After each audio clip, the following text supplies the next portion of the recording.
What's up? What it do, good people, man? Today is April something, 2025. Now, all jokes aside, I've been home 15 years now.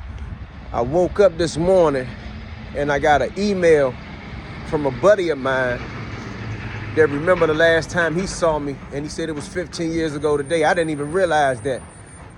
However, at the time, I was in a halfway house in Montgomery County called PRC. I couldn't remember it. Anyway, make a long story short, what I wanted to talk about was parole. Now, a lot of people be saying parole these days, and they really be on what's called supervised release, or another thing that the feds call probation. To me, any type of supervision after incarceration that you could violate and go back to jail is a form of parole to me. But truth be told, unless you're dealing with a state system, parole is really an extinct situation. Now, for sure in the feds, if I ain't mistaken, and I don't got no paperwork with me right now, though, parole has been abolished since like 1986. You had some men, I can't think of a whole bunch of them, but for sure you had a guy by the name of Leonard Peltier, went to jail in the 70s. He's a Native American, was accused of killing 2 ATF agents, if I'm not mistaken. Nevertheless, 2 federal agents. And he had a parolable life sentence.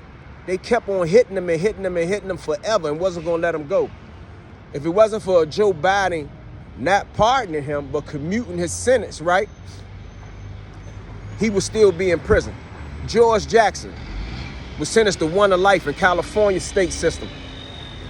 He ended up doing 10 years before he was murdered by the police. Now, I quote these things to just tell you how hard it is to make parole, and it's not an easy thing, right?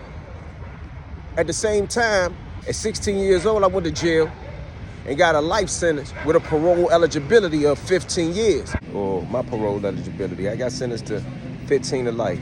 They had these sentences in many different places. You've heard a person say 20 to life, 15 to life, 5 to 15. But for a person in my shoes, parole was something that was almost mythical. It was almost unattainable.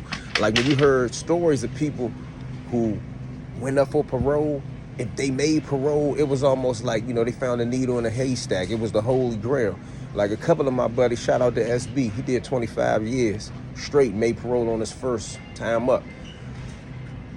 I did 11 years and a few months and went up for parole and got a 5-year hit. That's 60 months. A lot of times people be upset at that. And then I heard stories from guys that was down Lawton at the youth center.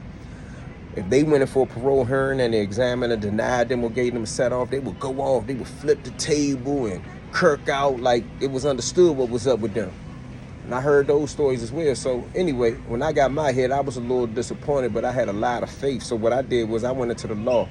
And for the whole 5 years, what I did was I studied the law, I studied DC parole law, I studied the U.S. Parole Commission, because the U.S. Parole Commission was the authority that was over top of me.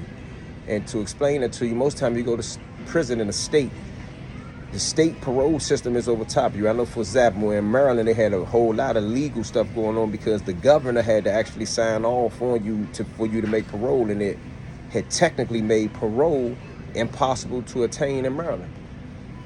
Nevertheless, I did a whole bunch of fighting, and a lot of guys out of Washington, D.C. did a lot of fighting. Shout out to my man, Tony Selman. A case came out called Selman versus United States Parole Commission, and it changed a lot of rules that they were using arbitrarily to hold D.C. offenders. Nevertheless, I had to learn the law, then file parole law, and I had to file a 2241. That's called a habeas corpus.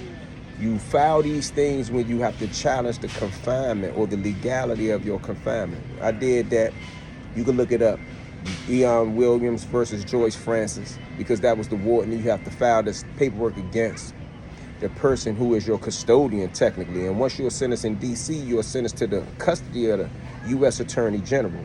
At my time of incarceration, the Attorney General was Janet Reno, if I'm not mistaken. But after you are committed to the custody of the Attorney General commits you to the custody of someone else, which is the warden of a prison. I say all that to say that to make parole is a hell of a thing. To make parole, dealing with the United States Parole Commission is even another thing, is a big thing. But I said all that to say that I want y'all to see how this old timer that I discovered a video of him yesterday. I always wanted to be in a position to tell the parole board to stick it up they behind. I know that this guy's old and he only had 5 more months left, but just tell me what you think about this dude. I'm sure he went through the system more than once, and he been dying to tell the parole people to stick it up their ass. Tell me what you think. Tell us why you think you deserve parole. Hey, if you're going to give it to me, give it to me. If not, I can go back. I'm not here to debate with y'all or nothing. If you're going to grant me parole, grant it to me. If you're not going to grant it to me, I got 5 months to go. As simple as that. Well, Mr. Edwards, you make it very difficult to even consider you for parole. I'm just being straight up. If you're going to grant it to me, grant it to me. You know, If not, I'll go back and I'll finish my time. Okay.